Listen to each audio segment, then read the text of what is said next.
Good evening, everyone. Welcome to our annual webinars derived out of the Center for Racial Justice. I'm Dr. Ismail, the Director for the Center for Racial Justice at Dillard University. The focus of tonight's topic is on the history of Black education, as well as the role of HBCUs in the process. Tonight we have 4 distinguished panelists and a very distinguished moderator, Dr. Camacia Smith-Ross, and I will turn it over to her to get us started. Good evening, and thank you for joining this virtual panel as we discuss a look at Black education and the role of HBCUs. As mentioned by Dr. Ishmael, I'm Camacia Smith-Ross, and I will be serving as your moderator this evening as we explore such a pivotal topic. Before we begin, I would like to personally thank Dillard University and its Center for Racial Justice, and of course, Dr. Ishmael for putting this event on. Last but not least, the members and executive advisory board members of the center. Tonight's panel will consist of 4 valuable and notable contributors who will help us dissect, explore, and understand the role of HBCUs. 2 of our panelists are students at Dillard University. Ms. Toiya Smith is a urban studies and public policy major, and Ms. Jayla Richie is a criminal justice major. Also joining us is Mr. Dave Dennis, who is a civil rights activist and community organizer. And last but not least, Dr. Nard Sanders, who is a very dear friend and host of the New Orleans Imperative radio show. I'll pause and allow our panelists 2 minutes to introduce themselves before we take a deep dive into exploring a look at Black education and the role of HBCUs. I'm going to start with our student panelists first. So if you would please start, Ms. Toiya. Introduce yourself. Good afternoon, everyone. My name is Toiya Smith. I am originally from Fort Worth, Texas, but have been involved in education, policy, and social justice work by way of New Orleans, Louisiana. Very excited to have this conversation today, specifically because we're talking about Black education in the South, and the South is the hub for us. That's where we've all come from, regardless of if you're from California, the Midwest. So very happy to be here, and I'll hand it off to you, Ms. Ritchie. Hello, everyone. My name is Jayla Richie. I'm a sophomore criminal justice major from Prairieville, Louisiana. I'm in the pre-law program and also a board member for the Center of Racial Justice as well. Okay, we'll move on to you, Mr. Dennis. David Dennis, a native of Louisiana, northern Louisiana, product of a sharecroppers family, and presently I direct the executive director of the Southern Initiative Algebra Project, and a graduate of Dillard University and University of Michigan Law School. And I'm very happy to be here and looking forward to this discussion. Thank you. Dr. Sanders. Yes, my name is Renard Sanders. I too am a graduate of Dillard University and also a longtime educator. I was a teacher in Orleans Parish and became a middle school principal and a high school principal, as my kids say, in the last century. They tell me that I'm dated, so to speak. I retired from Southern University of New Orleans as the interim director of the Urban Education Graduate Program. And now most of my work is around educational equity and the challenges of privatization of public education in America. Thank you.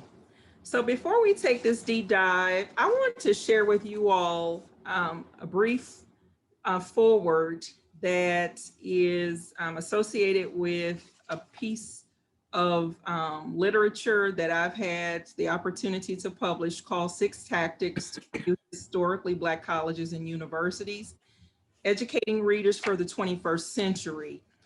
Dr. Joseph Silver wrote these statements in the foreword. I thought they were very instrumental, especially as we have this conversation about HBCUs and the Black education.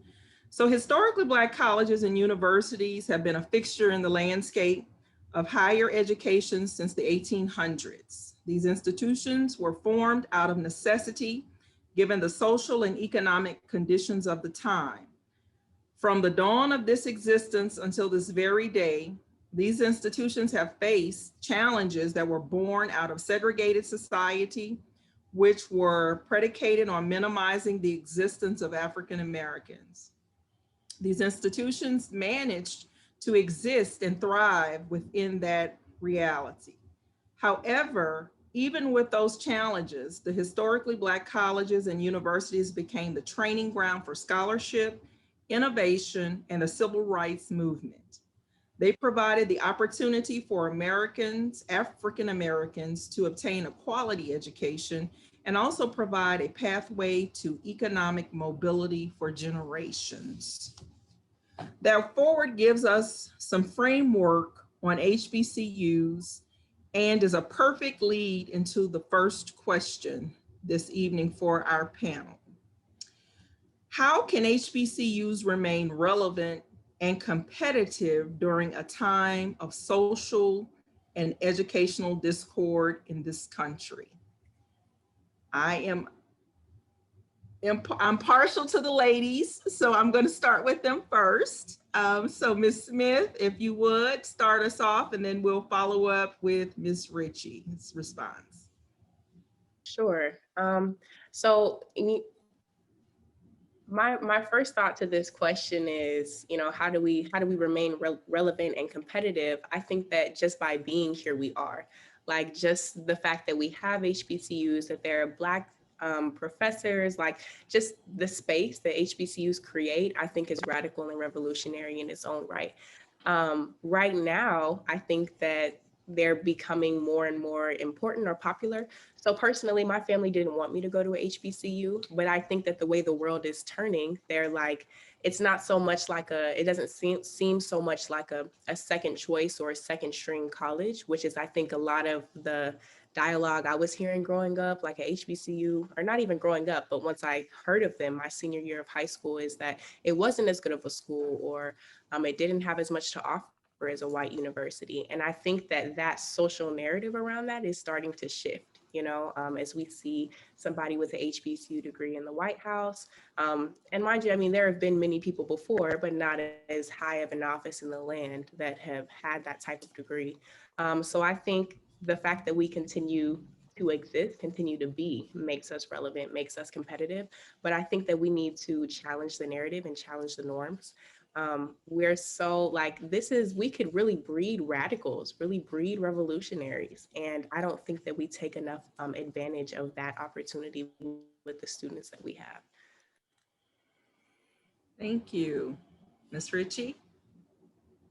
Yes, I completely agree with Ms. Smith. Also, I think it's really important for our Black community professionals, Black people in the workforce, to feed back into the communities, specifically in our HBCU communities, so our HBCU communities can feed directly into the high school programs. I know when I was growing up, when we had college tours or representatives from different universities come, it was always LSU or University of Houston. I never heard from a historically Black college or university. So I think it's really important to keep feeding into the system that produces Black leaders, Black activists, Black social workers, Black teachers and nurses. Thank you. Mr. Dennis? Yeah, well, I think that the history of Black education and of HBCUs is one whereby they've really been a basis for Black people in terms of becoming really first-class citizens. It always has been.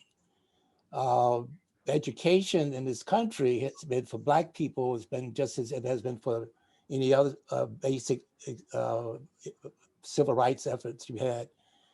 For instance, is that people actually to just be able to try to learn how to read and write during slavery prior to the Reconstruction could be killed or lynched, just as it would be if they tried later to go to lunch counters or whatever you have is.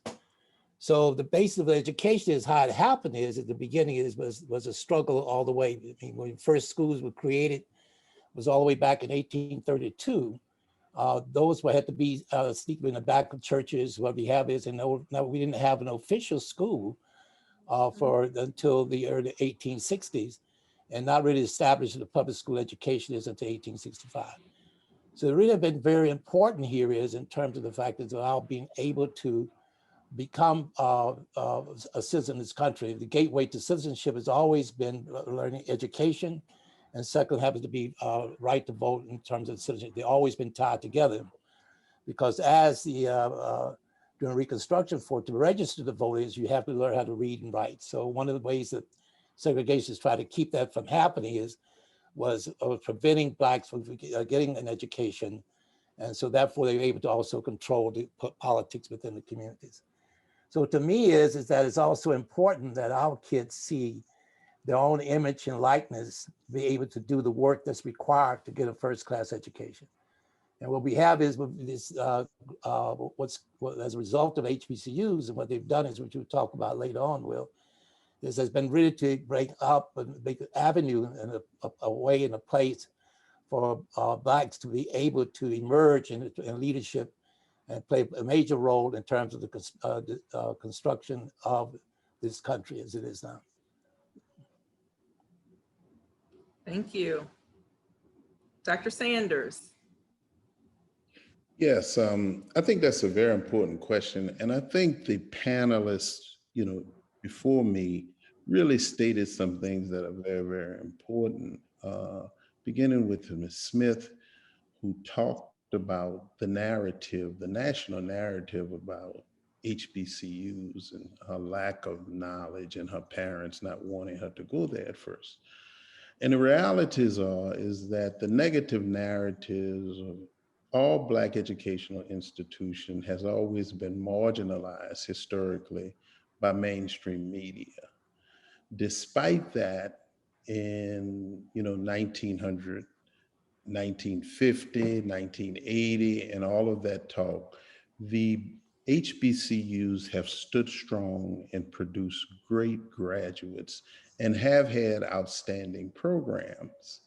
So one of the things that we need to do that was previously mentioned is for HBCUs to speak out loud and clear at every opportunity, whether it is in recruitment, but by all means necessary, to talk about the role that they have historically played in the community and the role that they played moving forward. And if you have mentioned, Dr. Ross, the HBCUs was the only ship for African Americans in this country to get beyond in higher education. So the role of the HBCUs is as important today as it was in 1869 when most of our HBCUs started. And we need to dismiss that narrative that is marginalizing its work. The work that was done at Dillard University in nursing and public education, the work that has been done over the years at Tuskegee Institute in engineering and veterinary science, at the Howard Law School, and we could go on and on and on at these wonderful programs and great graduates and generations of graduates.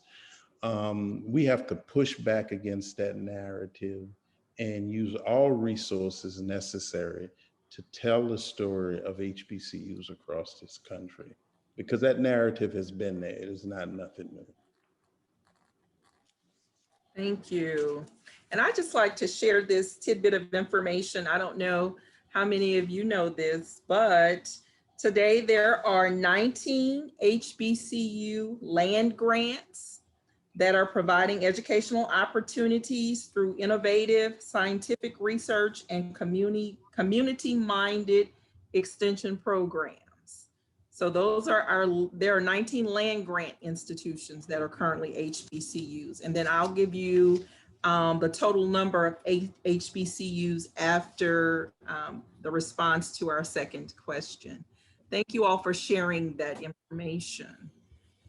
The second question I'd like to ask is, what approach should the leadership of HBCUs embark upon to mobilize their college or university and that of their stakeholders for generations to come? We'll start the second question off with Ms. Ritchie, and then follow up, please, Ms. Smith. In simplest terms, they should take an aggressive approach, as aggressive as possible, because we can't continue to be ignored. As Dr. Sanders said, we produce amazing Black leaders like Dillard. We have an amazing film program, amazing nursing program that can outdo any of these other schools that are kind of idolized. And so the approach should be aggressive because we deserve it. We've been fighting for all these years. And at this point, our talent is constantly proving that we're worth every bit of our money. Yeah, I think the first thing that I think of is that there is definitely a lack of aggression.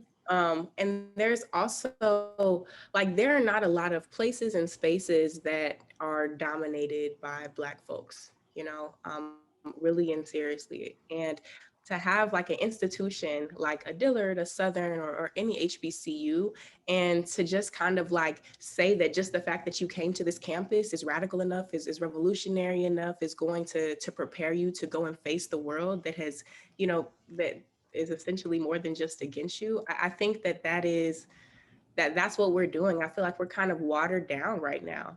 And so I think that HBCU leadership from the top down, along with their stakeholders, they should be pushing for things that are like equitable and just. And what do I mean by that? I mean, like, there are students who have, I mean, for the most part, a lot of us don't know the history of education, of HBCUs. HBCUs, like, it is great and dandy now that we have this space to be able to have conversations like this, but that wasn't always the case. And the only reason why we're even institutions and universities now is because there are white people who thought that they could control what was going to happen in the classrooms to continue to keep Black folks as industrial laborers of some sort, right? So it's like, I think that there's just so many missing pieces of our history that we don't know, that makes the way that we engage with our education, with our staff, our faculty, and the way that we do that, we don't realize how special and unique everything about this space is, because we don't realize what it took to get there. And so a piece of that is, I think, like, really letting students know this is where you came from, this is your history, and then also giving them pathways that aren't created by Toyota, Honda, the white man, right, to get them into those spaces and places. Like, I think that definitely agree with Ms. Ritchie, like, we need to be way more aggressive. Thank you, Ms. Smith. Okay, we'll pass the baton this time to Dr. Sanders. Well, I couldn't agree more. You know, I think they need to take a very aggressive approach. And also, I think they need to talk about their history and be a great PR guy for the history of their institutions. So for instance, Dillard University, which started, I think in the early 30s, and it was a result of a merger between New Orleans University and Straight College, which date back to 1869. And also both of those schools had law schools, and they also had medical schools. Straight College had a medical school. We need to be talking about the graduates that came out of those two universities, particularly around Dillard, and the contributions that they made, not just in New Orleans, but nationally. And also the recent graduates, and, you know, recent in terms of, you know, 1869, you know, we have Dave Dennis with us tonight, who was a member of the Congress the New Orleans chapter, the Congress of Racial Equality, who really made significant contributions for the right to vote and also for the Civil Rights Act and all of the things that we enjoyed today. But the leadership of HBCUs needs to beat that drum constantly about their university. And as I said earlier, talk about the generation of leaders and graduates that have gone to these universities that have made priceless contributions to society, to this country, and also globally. So they need to be aggressive, as Ms. Ritchie said. Okay, bring us home, Mr. Dennis. I don't know about that, but I agree with what everyone is saying about this. One of the problems is that HBCUs, the leadership, and they're not aggressive enough. Is the public do not know that history, which has been said before, earlier. I mean, what is it HBCUs have been able to accomplish? I mean, like you were saying a few minutes ago, there's over 100 HBCUs in the country. People won't be able to tell you how many, 25% of those are HBCUs. So I just want to do a little stats here just to kick it off is that at the beginning of the 21st century, HBCUs comprised only 3% of the nation's 2- and 4-year higher education institutions.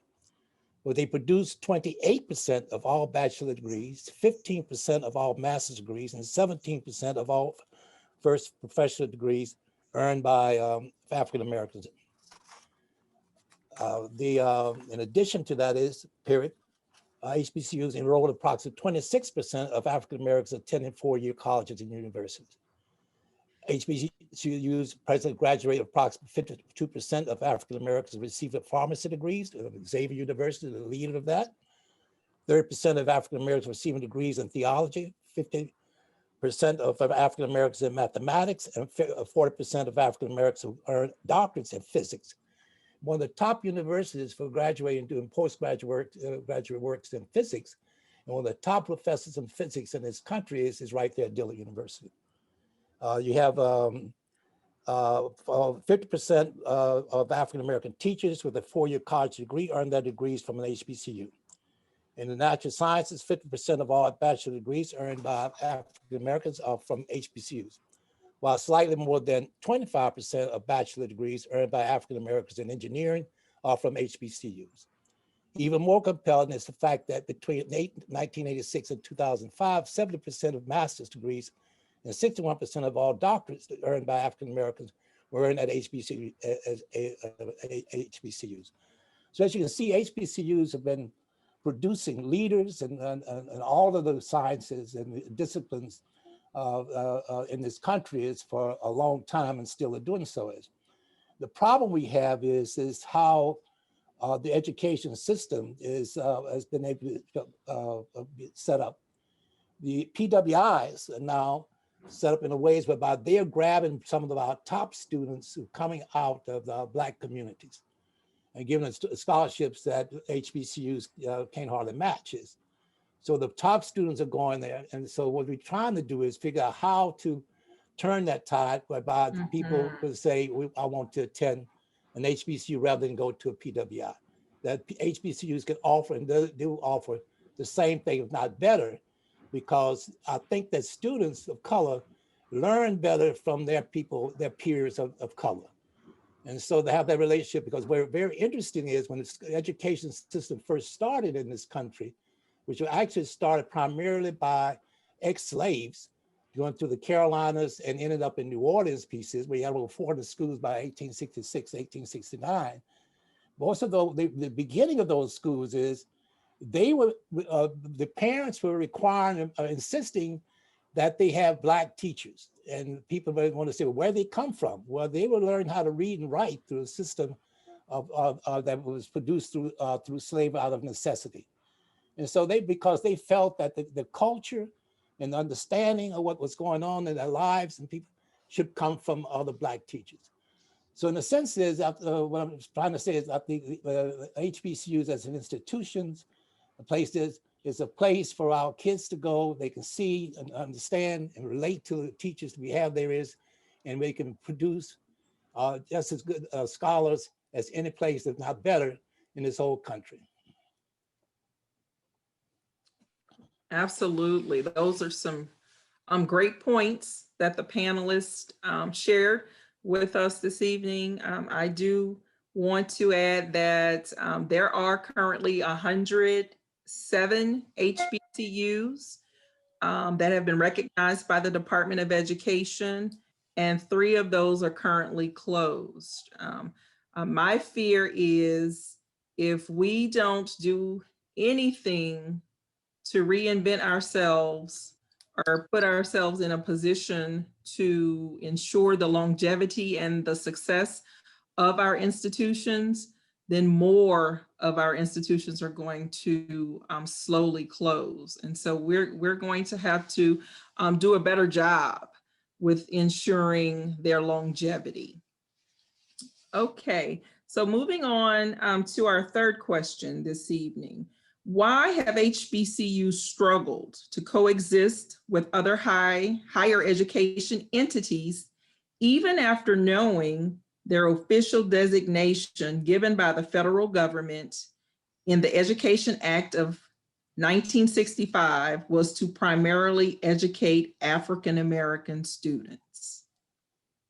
We'll let you start off this round, Mr. Dennis. Well, I think that that's a good question. It has a lot to do with racism and segregation. HBCUs do not get the money that the white institutions get for support. Most of the research grants that you have is which really the survival of institutions for higher learning go to PWIs. And HBCUs have to struggle in terms of the fact is of getting those kind of research grants. I mean, they don't get the survival totally on the basis of students' tuition or whatever you have is coming in. The other problem, I think, is when we talk about lack of money is we have not been aggressive enough to get support from our own communities to put in the necessary money. I mean, graduates, I think, in HBCUs is down to 30% give back to the institutions that they grow up as given. So we need to figure out a way is that we get people to when they graduate from their HBCUs, that they are proud of those schools. And I think that's beginning to happen. You have athletes and stuff like that who went to HBCUs and part-time, but they ended up at a PWI. But they don't give back to the institution, did not give back to the institution. You got actors, you got people, professional people who do not give back to the institution. But we have to be very aggressive about this. I don't care if it's embarrassing or what we have is. Now, I don't want to talk about giving money and support, but some of the educators out there is, instead of going to the PWI support, they need to come back home, teaching out schools. So we're beginning to see this move of some of our Black educators who are at the PWIs are beginning to say, okay, I'm coming back into the institution. But I think that the HBCUs need to become more aggressive in recruiting. And also we need to figure out how to grow our own. So by reaching out into the community, having programs that reach out into the school system, because we need to begin to prepare the students in the school system so that when they graduate college or career ready. And if they're college ready, they go into a 4-year, or looking for going to a 4-year institution like an HBCU. So one way to do that, you start working with the parents and the students from pre-K all the way up. Is our college students, we go out into the community and to the school, work with volunteers, tutors and stuff. Invite to have programs on the campuses where you begin to invite students from the public school system to come on campus so they can be able to see what it's like to go to an HBCU or to a school and begin to relate to it. You have discussion groups on the campuses whereby the students can talk to high school students and they can see on Saturdays or come to see movies and have discussion groups that begin to work on. So we need to begin to do our own recruitment, and we need to begin to talk about the fact is how we can get those students more interested in and find out that the place on the university campus is a place for them. They belong there, there's a space for them there, and we want them there. Thank you. Dr. Sanders? Yeah, I think that what Dave has, has mentioned is so important, and also kind of explains the deficit situation in terms of resources that HBCUs operate from. But I think in addition to that, we do need to understand that from the very beginning, HBCUs through um, mostly state funded, mostly state funding has always gotten less than white institutions. So the same way that has been an unlevel playing field, if you look at history, where in the K-12 arena, we find that they were funding in a per pupil expenditure 3 times as much in white schools than black schools, that also happened in universities too. So even with the designation in 1965 as us being HBCUs and you know, being a place where African Americans are sure to get a nurturing education, the funding did not follow that, and the level of fairness did not follow that. And even today, even in many of our land grant HBCUs, which basically are state funded, like Dillard is a private institution, we find that many of them don't get the same funds as the PWIs, as Dave has said. And the salaries are lower, not because they're not producing the kind of graduates that the PWIs are doing, but merely because of policies and practices and historic racism that has been done with funding educationally in this country. So that, you know, despite all of that, you know, as we talked about earlier in terms of the job that has been done, just think how much more we could have accomplished and how much more we could accomplish moving forward if we level this playing field, because the HBCU playing field is just as unlevel as we talk about in terms of policing in white communities and black communities, is as unlevel as we talk about the median income of white communities and of white families and black families.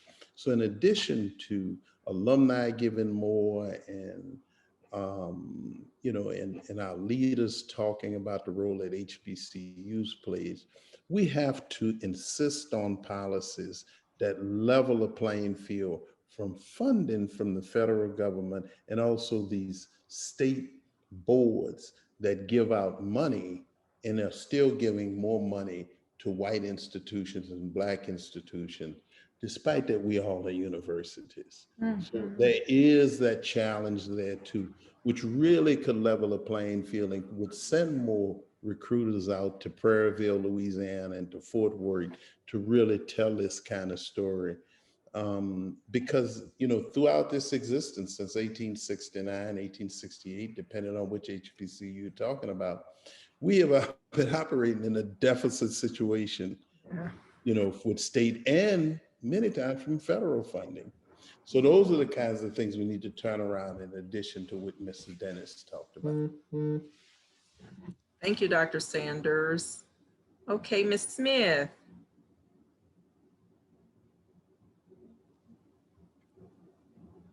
I think that the fact that the Education Act of 1965 was even introduced is just kind of is one of those pieces of legislation or allocation of funds that we say just to make things sound good. And I think that it's an even deeper reason why people have to have an in-depth understanding of the history of where we came from, right? So like in 1899 to 1900, there were 99 HBCUs and only 58 of them had any students, right? So like my first point to that is one way that we can maintain funding and keep our HBCUs relevant and have them coexist with these other entities is to have students go there. And that just plain and simple, have students go to the door and be an intricate part of the HBCU experience.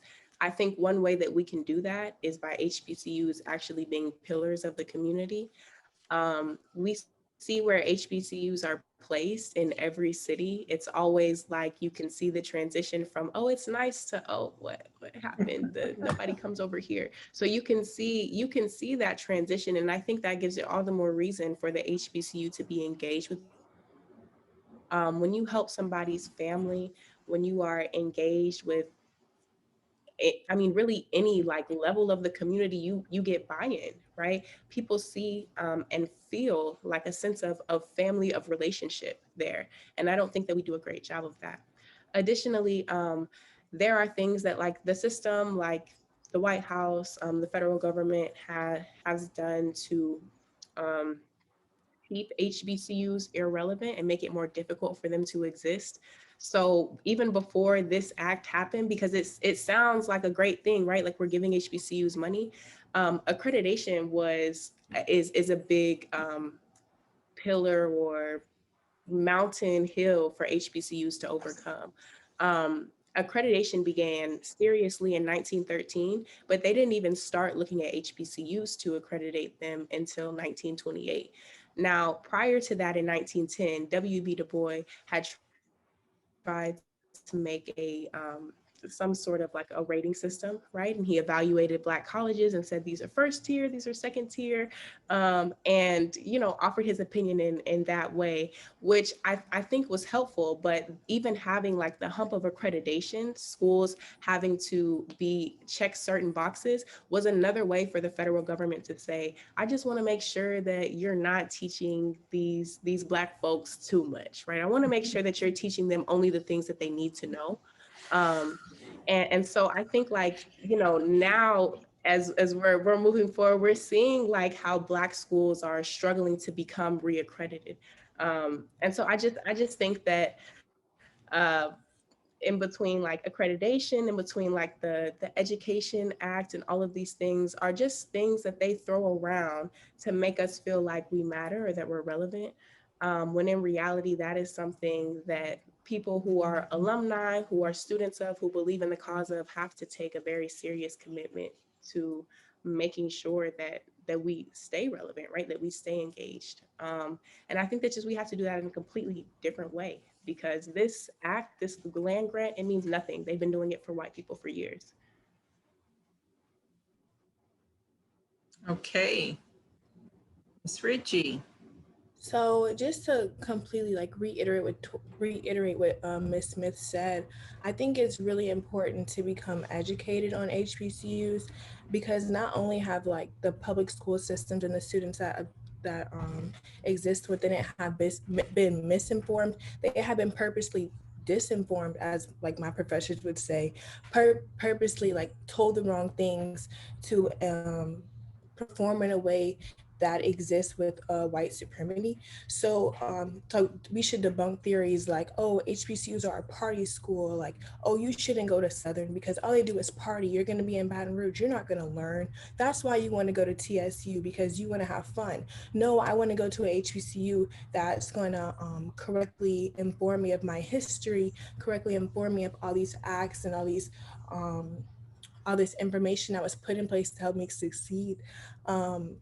So yes, and also what Dr. Dennis said about the money issue, there really is a big money issue, because we could directly funnel Black students into Black graduate schools or law schools, then to funnel them into Black jobs, but we're not. And that's the point that we're missing within a lot of PWIs, because they have direct programs that funnel students directly into the job force, which would attract more students, athletes, different majors, things that we're missing that would make us like lose our accreditation. Less and less numbers coming in, less and less freshman students coming in, because we have no appeal other than, oh, you go to an HBCU because you're Black. Well, now we need to think, oh no, I go to an HBCU because I want to learn why they were put in place in the first place and what can I gain from them. Thank you, Ms. Ritchie. Some very critical points by everyone on this panel this evening. I think what's most important is that we recognize the fact that we do have to control our narrative. Ms. Smith has said that, Ms. Ritchie has mentioned that, Mr. Dennis, Dr. Sanders. We must control our narrative. If we don't control the narrative, then somebody else is going to control the narrative. So if we want to control the narrative, we're going to have to increase our enrollment at our institutions. When we take a look at some of the data out there, that's associated with enrollment and enrollment trends in HBCUs, we see that our numbers have dropped tremendously because many of our students are going to PWIs. They're trying other experiences, and not to say that that degree is going to be better than the degree that they would have received at an HBCU, but because someone has shared negative things with them about going to an HBCU. So the takeaway for me, especially with this question, is encouraging our peers to give our universities and colleges that shot that they need in order to have some of the funding that will boost their revenue, because revenue drives everything that happens at the institution, whether it's public funding, federal funding, state funding, and even if it's a private university. If we don't have numbers and in these schools, then our institutions are going to continue to suffer. So let's control our narrative, and let's definitely encourage others to attend HBCUs. Let's talk about the positive things that are going on at our campuses versus always speaking to the negative things. I do want to share another tidbit with you. I don't know, for some of you who are on with us, I see that we have quite a few participants, but Southern University is the only HBCU system in this country. And that speaks volumes to some degree. But at the end of the day, I think that's sad, because we're in the 21st century, and you mean to tell me that we cannot come up with another system that deals specifically with people of color, and especially African Americans. So I think we still have a lot of work to do. We've advanced ourselves educationally, but there is still a lot more work that needs to be done. Okay, let's move on to our next question. How can HBCUs rise above limiting bias to create a campus culture where students and staff feel respected, included, and valued? So we want to talk about those biases out there that deal with students and staff feeling respected, included, and valued. And so I'm going to pass the baton to you, Dr. Sanders, because you've been on an HBCU campus, and you, I'm sure, have experienced or seen or heard some of these biases, and how we can definitely move beyond those. Well, like any other organization, HBCUs need to create a nurturing environment, and not just a nurturing environment for some of the people or some of the students, but for all staff. And I think that becomes very, very important, that the HBCUs become really act true to what their real purpose was. And that is to have a nurturing environment for students, regardless of where they came from, what conditions they came with, who they are, how much they make or whatever, and what their preferences are, personal preferences are. And that goes also to the faculties per se, and also everyone that works at that university. If you want to be a productive organization, you've got to have a very diverse, respectful, non-biased climate that happens at that organization. And that is also true for universities, relative to the same kinds of issues, because what you have is you have a number of students, number of faculty members, number of staff members that are all different. And we need to respect that and treat them as professionals, treat them as human beings, and also respect their presence and whatever their preferences are. We're not there to judge, and we should never be, particularly an HBCU, be there to judge people, given the role, the original role and mission of a HBCU was never to judge. So we've got to go back to that true mission and make sure constantly that throughout the operation, policies and practices of our institutions, that we follow that mission of providing a nurturing environment for students, teachers, and staff, and visitors who come to our institutions. Thank you. Ms. Ritchie, what is your position? So I really think that we need to, in order to rise above limiting biases, we really need to create a culture that Dillard has done really well with, specifically in our pre-law program.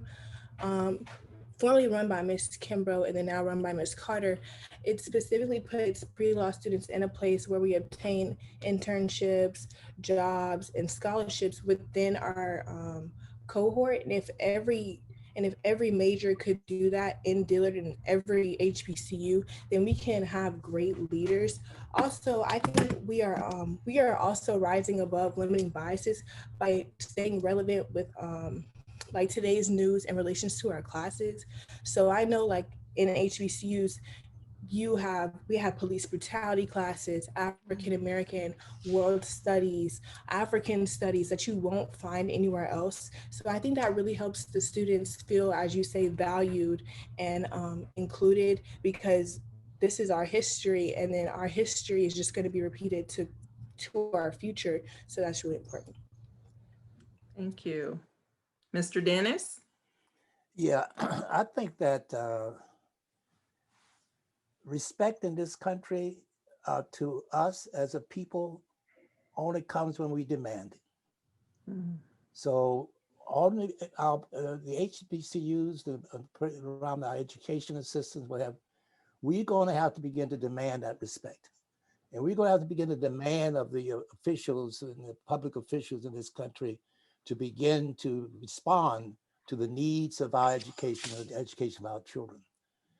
There's one thing that came from a group of students, to give an example, is that about a couple of months ago or so, we had a panel discussion with this group here with Dr. Ishmael and others, and there was a film on voter registration and a discussion group after that is. And what came after that was the students from Dillard, Xavier, Suno, and others, they decided that they wanted to do something about this. And so they came up with a thing is around what they call to have a national summit around this question, this summit, which would be at Dillard University, understand? In addition to that is they came up with this idea of a freedom ride for justice, of freedom riders, reverse freedom riders. So they talk about taking busloads of students from beginning in New Orleans sometime next year and traveling from here up to Washington, D.C. and making stops at HBCUs and having rallies and along the way and the different towns and cities and asking other busloads of students to join them and getting into D.C.s and demanding of Richmond and demanding of the legislators and other people is that something is done around three issues. One issue is about education, quality education as a constitutional right, which it should be, which is not there. Second piece happens to be is they talk about the fact is of having something done around police brutality in this country and equity. So to deal with these particular issues that they are confronted with every day pieces, but making that demand. That was so exciting to me. I haven't heard that kind of stuff coming from the campus of HBCU since the 60s, when they're talking about sit-ins, about Black students begin to make a demand for equal rights and stuff is. And so the reason why I say that is because this whole thing about surge forward, surge backwards, what they have has been going on for quite some time. You take like when the Civil Rights Act of 1871, 72, I mean, that was the Civil Rights Act. I mean, whereby you actually explored, had the issues about freedom. You had the Ku Klux Klan Act was embedded in that, where the Klan was banned and declared to be a terrorist organization. You talk about education on the grant is that they've really gone in as being saying it should be a constitutional right. You know, that was in 1871, 72 Civil Rights Act. Well, it didn't take many years from that. It was 1882. All that's turned around. You know, the Supreme Court decided that that 13th and 14th Amendment did not give Congress that right, people to do that piece. So therefore, it's wiped out. And so at the same time, as around that same period of time, as you recall, is the compromise of 1876, whereby they federal troops left the South and left the mercy of the Black people to the mercy of the Ku Klux Klan. Determined that the act of Ku Klux Klan Act was unconstitutional. So all of a sudden is because of that. That's the tie-in to give you what the relationship is between education and voting rights and voting suppression, what's going on in the country.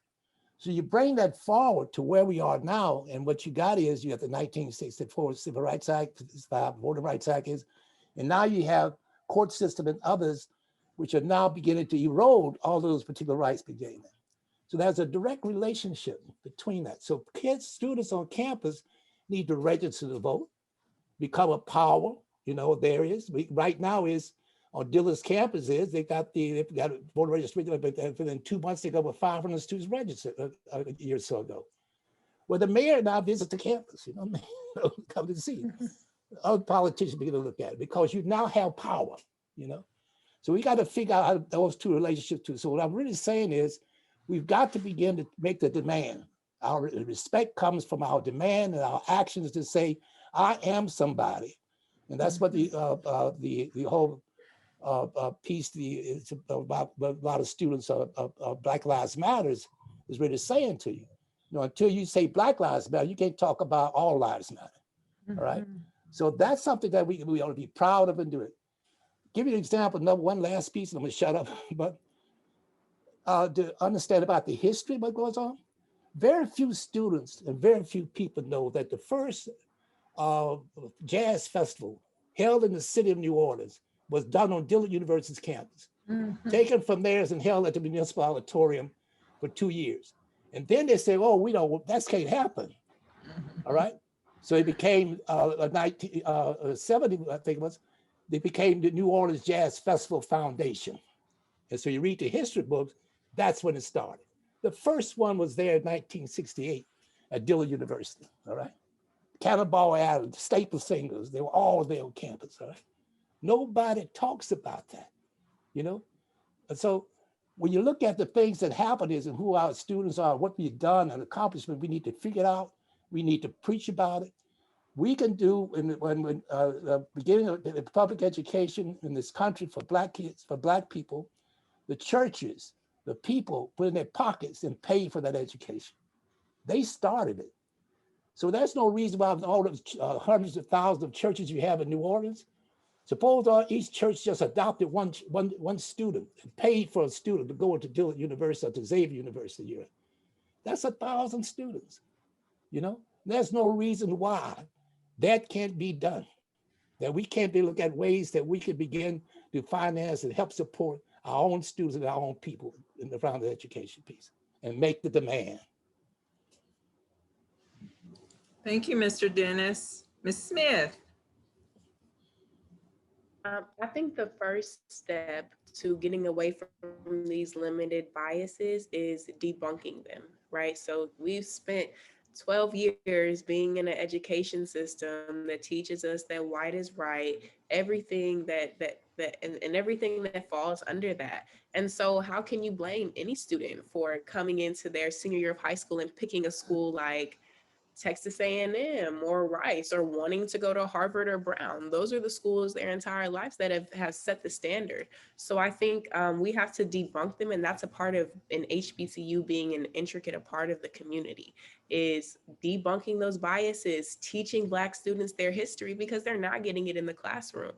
And I think that a lot of times we just kind of we're like, well, when you get so deeply ingrained into the work, you're like, you forget how deep how far deep you're in, right? So there are people who I do a lot of voter registration and stuff, and I'm like, people are still asking me why is it important to vote, but there are more people who think that it's not important to vote than those who are. And you have to remain in contact with in contact and be able to speak to those people who don't see the importance yet, right? Like, and teach that. And so I think there's just so much unlearning that has to be done, because even whenever we talk about like a good school versus a bad school, what makes the school good? What makes the school bad?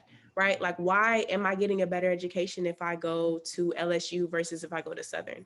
Is it because the campus is nicer? Is that what makes it better? Or is it, you know, like what is it? And I think that if we start like having those types of conversations with young people, and we explain those types of things, like going to a HBCU is better for you because this was made for you. You are going to get a type of experience here that you will not get anywhere else. And nobody hears that until they get on campus and they're like, wow. Or if they come from a family of people who have experienced that, right? So that's why we have to extend our reach and extend our touch. I also think the days of making people happy and the days of like coddling people's feelings need to be over. I think that we need to stand firm in how important HBCUs are, why they matter. I remember when I got a tour, when I came to Dillard, that it was a student, and they were kind of like, you know, well, it's not Tulane, but it is Dillard because of X, Y, and Z. My thing is, I don't want to be Tulane. And I think that we're trying to meet these bars of education and white schools that we didn't even set, that we don't even care about, right? Like, and so I think that we have to have that type of understanding is what can we do for you? What are we going to do for you as a Black student to make you feel respected, included, and valued? Well, you're not going to find any other campus, any other school you're going to go to where it's going to specifically be about you. We're going to care specifically about you. To be honest, at a HBCU, I don't care about hurting anybody's feelings who is not Black, because guess what? You get into the real world and that's what's going on. So at a HBCU, we need to be specifically committed to Black people, regardless of what the professor looks like, what the student looks like. That is why we're here. And we need to be unwaveringly and without apology dedicated to that mission. And so I think how we create that campus culture is by teaching them this is what it was created for to begin with, and then continuing that legacy, you know, so that it can extend through their families and generations to come. Thank you. This is excellent, excellent dialogue. Okay, so I want to, we did have 2 comments in our chat from Mr. Matthew Wilson. The first, Mr. Wilson wanted us to mention that the accreditation issue is exactly why we have only 4 HBCU medical schools. And then Mr. Wilson's second comment was we should also be pushing to secure intellectual property offices. We need to retain ownership of our Black talents at the entrepreneurial level. So thank you, Mr. Wilson, for sharing. Please feel free to chime in if you'd like. Use the chat box and we will read your response. Okay, so as we continue this evening, our 5th and final question deals with the struggle. So why do you suppose that HBCUs struggle to attract and retain STEM students, especially from within historically marginalized populations of which they have been designated to serve? I'm sure you all have heard on many levels that when we talk about STEM, most of our high flyers are selecting institutions that are PWIs because they are getting those free rides to attend those schools, and they're not having to pay any out-of-pocket expenses to attend them. But what can we do differently to attract those students back to the historically Black college and university and ensure that we can retain them? Because it's not just about getting them back to our campuses, but retaining them to make sure that they graduate and graduate on time. All right, so we'll start off with you, Mr. Dennis. Wow, that's a good one because we were struggling with this on an everyday piece with the work that I do with the Southern Initial Algebra Project and working with Dillard and Xavier. So first of all is that what we think that the answer is and I said earlier before about how to grow your own. So we're looking at how you begin to work with students, parents, and communities at the early childhood all the way through is whereby you begin to let them see the connection between what their students are learning and the education there is to 4 years of college at an HBCU, or being able to graduate from high school career ready. So one of the problems we have is that especially for students coming out of what we call the bottom quartile or communities that are really underserved communities, that they are not getting the kind of support on the education level that they should is to be able to make it through high school at a level is that they are STEM ready or college ready when they graduate from high school.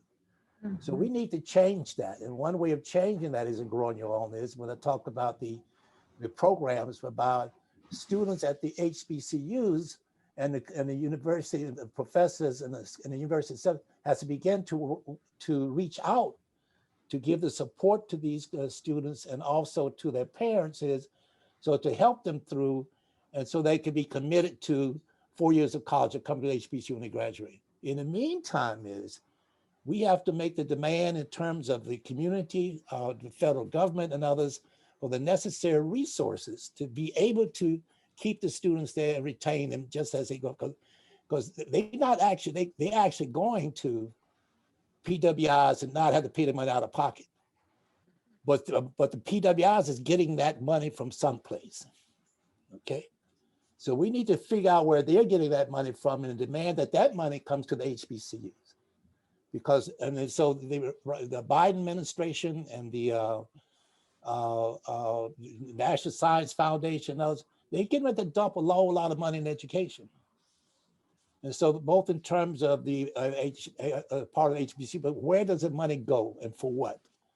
So we need to become cognizant of that. So when I hear about when the students are saying they're going to DC to make a demand, we should be able, that's one of the demands we have to make is, but we need to begin to work with the communities that we live in, New Orleans, to begin to make the demand on local government for the support of these HBCUs.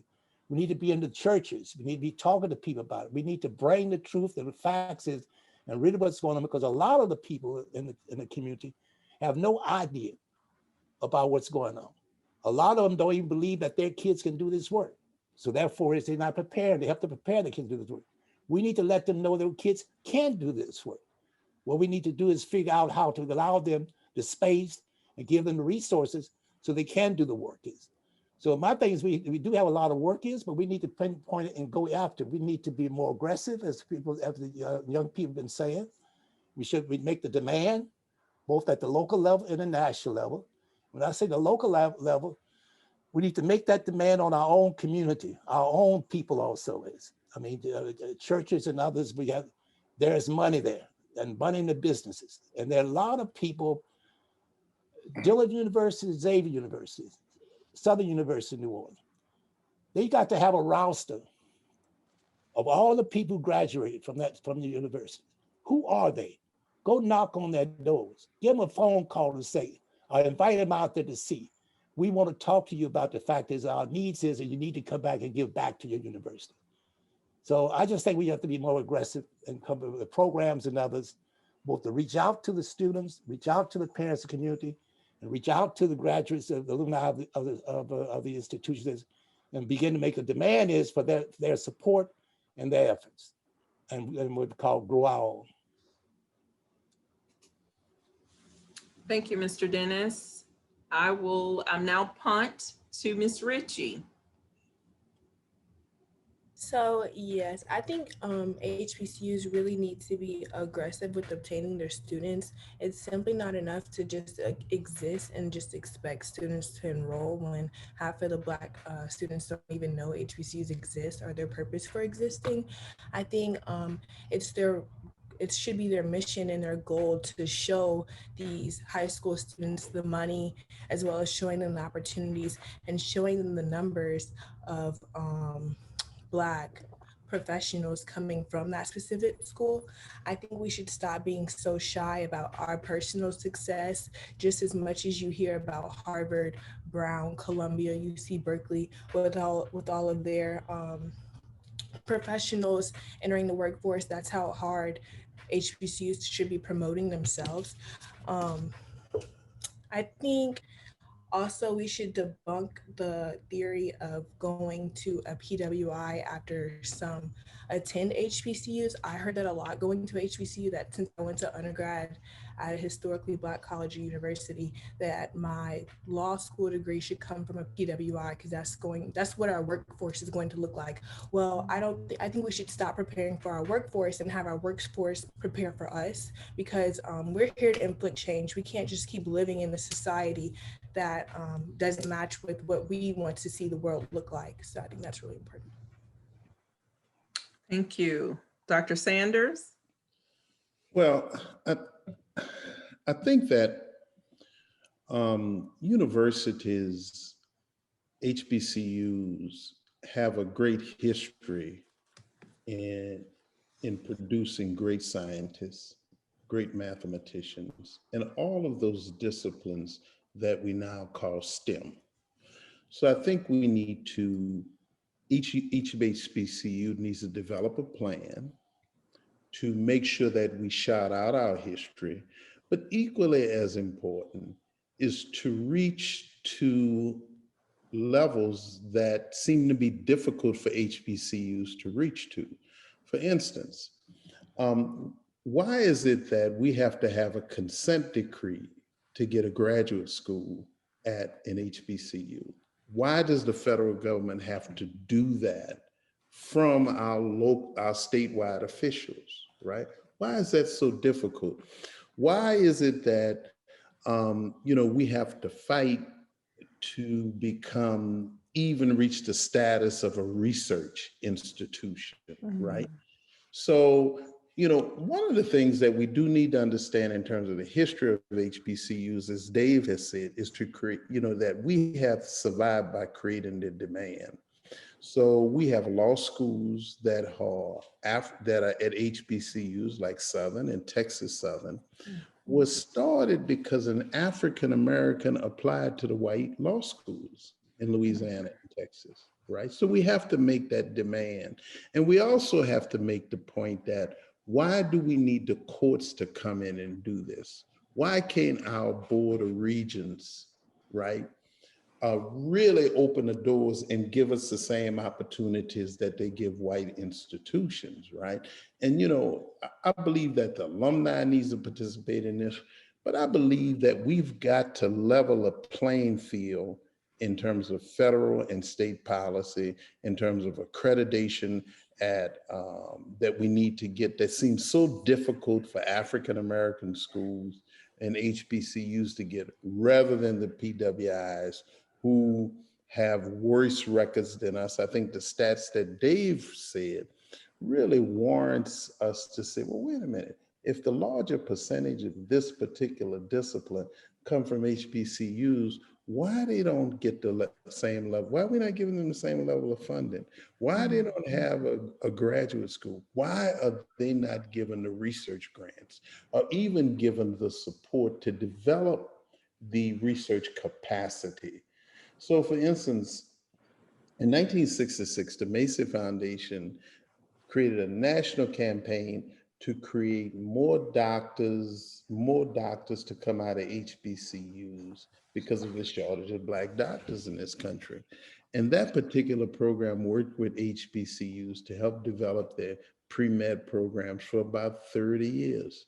Why can't we, in our plans, develop relationship with some of the larger companies and research companies and medical companies and big pharma and this, that, and the other to help us to HBCUs to establish that kind of capacity, to help us to give our students the same experiences that they can find at PWIs around those particular careers in STEM. But I think each institution needs to have a plan to do it. And we need to look at what Xavier has done, what Tuskegee Institute has done. If you go to a Tuskegee graduation and you go to the veterinary science school, and you don't see all Black people in there. Right. The white people in there. You go to Southern Law School graduation, right. you don't see an all Black, right? And you work at Southern, right? Last time I went to a graduation at Southern, there were a lot of white people getting degrees because they knew where they could go to get That's good right. degrees, right? And particularly, I can't say enough about Xavier. You can't say enough about Tuskegee and other institutions, Florida A&M that has an excellent school of commerce, but specifically with STEM, we have to fight, develop a plan, and get the policymakers to ensure that the Ms. Smiths of the world and Ms. Ritchie of the world can come to Dillard University and have a great quality, cutting edge experience as a student in the STEM careers. And we've got to push that, right? The same way as we have to push for survival and use our record as the evidence that we deserve that. And it's overdue. Yes, long overdue. Thank you, Dr. Sanders. Ms. Smith. I think that historically there hasn't been a pathway for Black folks to get into STEM. And I think that even whenever HBCUs were first created, like both all the way from like universal education created by the freedmen to like the forming of these actual historically Black colleges, as soon as you will see that as soon as we kind of started to create our own thing, there was somebody who came in and said, but I want you to do it this way, because this is what I think is important for y'all to learn. And so once we got institutions of higher education, there was a constant back and forth between us and them, saying, no, I don't want all of my students to be learning industrial work, how to do things with their hands. I want them to have like a full comprehensive education. And then after that, we got liberal arts schools, which I think still doesn't cover STEM, right? That still doesn't provide that pathway or that space for students to be engaged in STEM work. And then in general, there's just this push across the nation. I mean, in the time right now, we don't have a lot of Black people in STEM. And so I don't know that I feel like it's all the way the fault of an HBCU or that it's like the HBCU's personal struggle to get STEM students. I don't think that there's very many of us. And I think there's even something that's special in the nuance of that like, does that student know how special and unique they are, right?